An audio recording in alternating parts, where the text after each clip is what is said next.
5 ghosts caught on tape. Invisible customer. Si Johan ay isang empleyado na nagtatrabaho sa bike shop sa Mexico. Noong umaga na yun, siya ang nakaschedule na magbukas ng shop. Kakatapos lang umulan at makulimlim ang panahon, kaya wala pang customer sa shop ng oras na yun. Makikitang siya lang mag-isa sa loob at habang siya ay nag-aayos ng mga paninda nila, may nararamdaman siyang humila ng damit niya. Chinek niya ang kanilang CCTV para imbestigahan ang nangyari at ito ang kanyang nakita.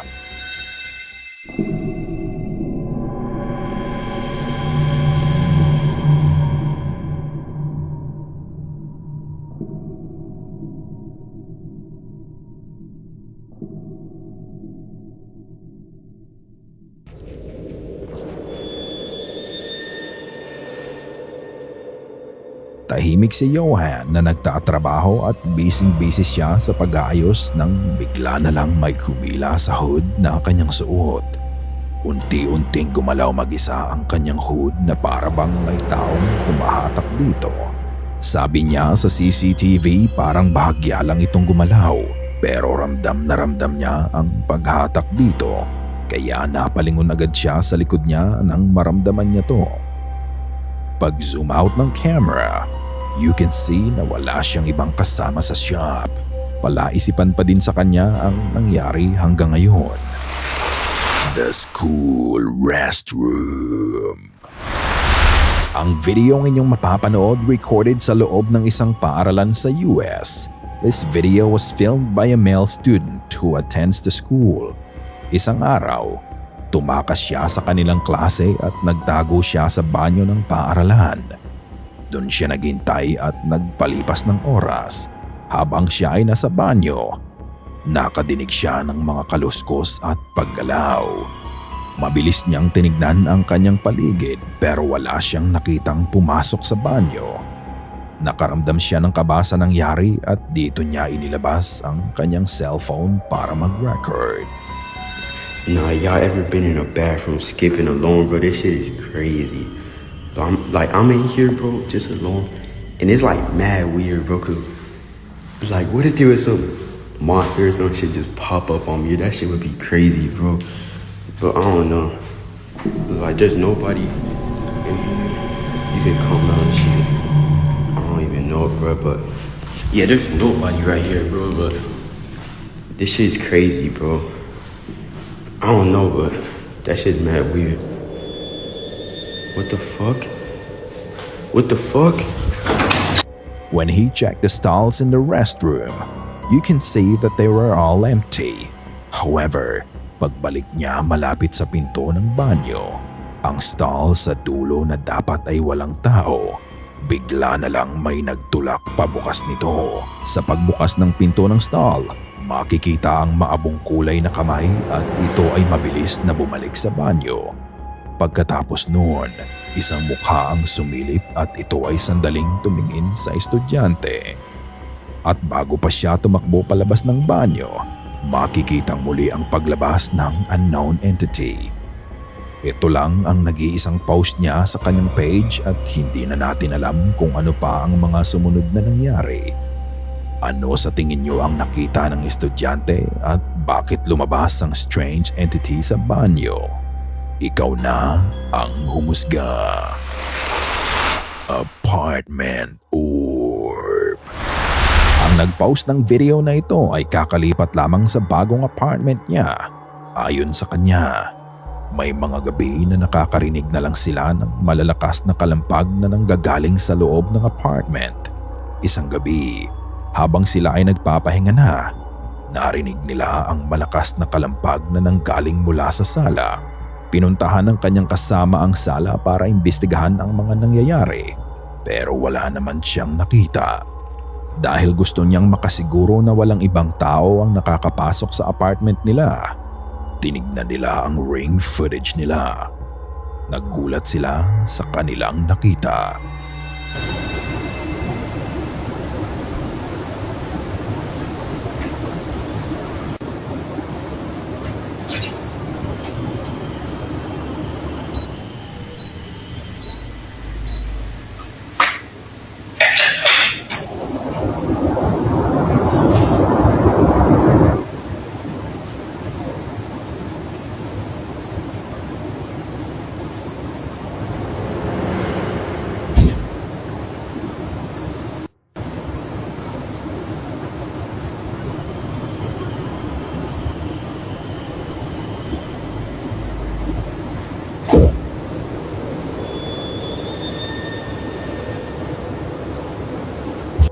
Sandaling chinek ng kanyang kasama ang kwarto at sinecure na din niya ang pinto ng apartment dahil wala siyang nakita. Bumalik din siya agad sa kwarto. Habang sinasara niya ang pinto ay ang bigla namang paglitaw ng orb sa bottom right corner ng video. Ang orb ay lumapit sa kanilang pusa sa ilalim ng lamesa. Strangely enough, ito ay tinignan at naramdaman ng pusa kaya ito ay lumakad papalayo dito. Pero sinundan pa din ng orb ang pusa. Makikita mo ang pag-iwas ng orb sa mga paa ng lamesa at silya. Ang orb ay aware sa mga bagay sa paligid niya. Matapos noon, makikita mo ang pusa na lumabas sa kabilang bahagi ng lamesa nang biglang ang pusa ay bigla na lang nawala sa frame na parang may humigop dito at kasabay nito ay ang malakas na kalampag na maririnig.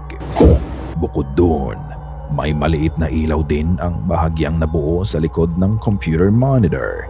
Ayon sa uploader ng video, ang kanilang apartment ay dating clinic bago ito gawing apartment complex.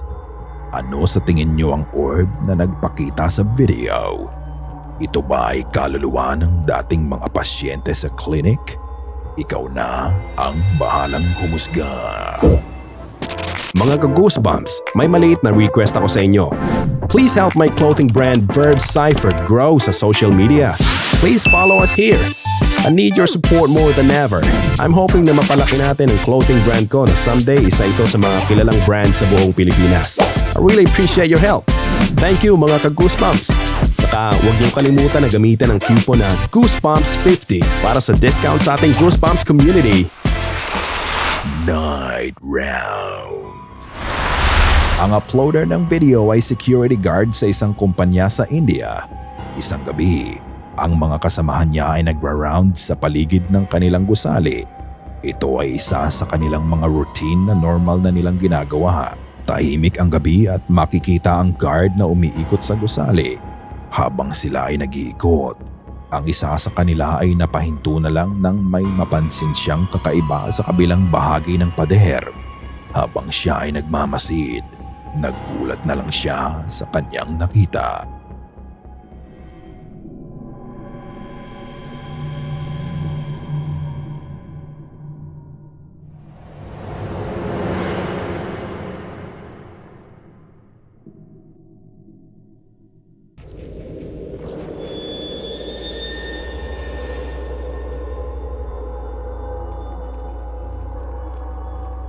Ang nagbigay ng takot sa security guard ay ang white translucent figure na nag-i-emerge mula sa kadiliman.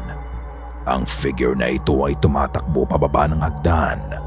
Ang mas nakakapagtaka pa, makikita mo ang payat na lower torso ng entity pero wala ang upper torso nito. Kalahati lang ng katawan nito ang nakuha sa CCTV. Bukod doon, walang ibang pupuntahan ang strange entity dahil sa ibaba ng hagdan ay lawa na. May idea ba kayo kung ano ang nagpakita sa camera? Let me know sa comment section below. The Bell House. Ang The Bell House na matatagpuan sa Camp John Hay ay may mga kwento ng kababalaghan. Ang The Bell House ay binuo noong 1906 para sa American Major General James Franklin Bell. Ito ay dating residente na ginawa ng museo.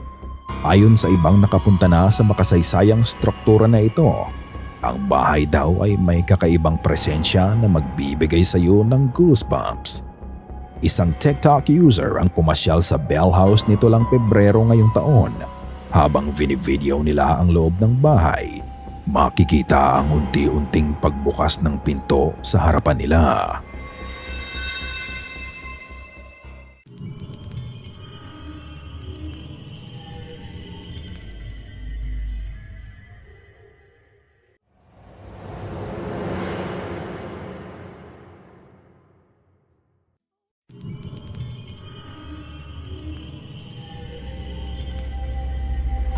Mabigat ang klase ng ganitong pinto lalo na ang mga gawa noong early 1900s. Sarado din ang mga bintana at wala kang mapapansin na paggalaw ng mga kortina. Bukod doon, may nagsasabi din na unti-unti bumaba ang knob ng pinto as if may nagbubukas nito. At pagpasok nila sa pinto, nagkaroon ng glitch ang video kaya ito ay medyo lumabo. May mga kasabihan ng mga paranormal enthusiast na kinukuha ng multo ang energy mula sa gadgets para makapagpagalaw ng mga bagay o di kaya ay makapag-manifest. Naniniwala ba kayo na ito ay isang paranormal phenomenon? Naniniwala ka ba na maraming ligaw na kaluluwa sa Baguio? Share us your stories below. Salamat sa panunood at kita-kita ulit tayo sa susunod pang mga videos. Paano? See ya! Sana ay kinilabutan ka sa mga video na aming itinampok ngayong gabi. Kung may nais kang ibahagi ay bukas ang aming email na goosebumpstopstories@gmail.com at Facebook page. Check out our TikTok page na din at Goosebumps Top 5. At kung hindi ka pa nakasubscribe at nakalike sa channel at video na ito, gawin mo na. Kung nais mong walang nilalang na bumisita sa'yo mamayang gabi.